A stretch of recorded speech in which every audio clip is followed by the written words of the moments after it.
al pari di Pietro Covellini con Ostoer Baba. Galoppa Italiano GV, Nembo del Sile al comando. La squalifica per Italiano GV, Nembo del Sile in vantaggio, in seconda posizione leader del Pino, poi all'esterno Olinesia che lascia sfilare Ostoer Baba per accodarbisi in scia, quindi Nelson Milarbigi. Uscita dalla piegata, Nembo del Sile continua all'avanguardia. Nembo del Sile in vantaggio, leader del Pino in seconda posizione, in terza Ostoer Baba.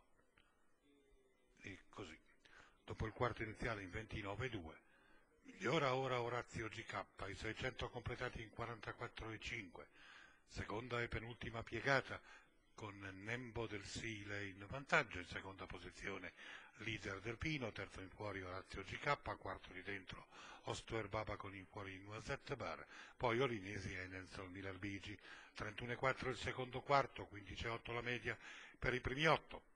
Nembo del Sile che fa andatura, Orazio GK secondo in fuori avendo all'interno leader del Pino, completamento del giro in 1,15,6 con Nembo del Sile sempre all'avanguardia, nella sua scia leader del Pino, a largo sempre Orazio GK, poi ancora in corda Ostoer Baba con in fuori Noisette Bar.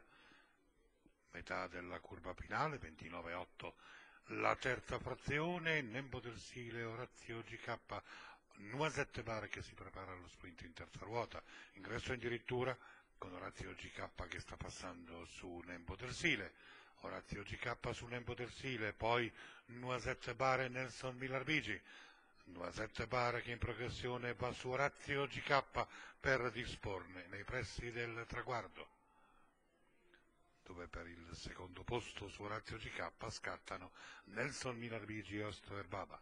29,3 il quarto conclusivo, 1,59,7 il tempo totale, media al chilometro 1,14,8. Noisette Bar e Marco Guzzinati, totalizzatore 6,45.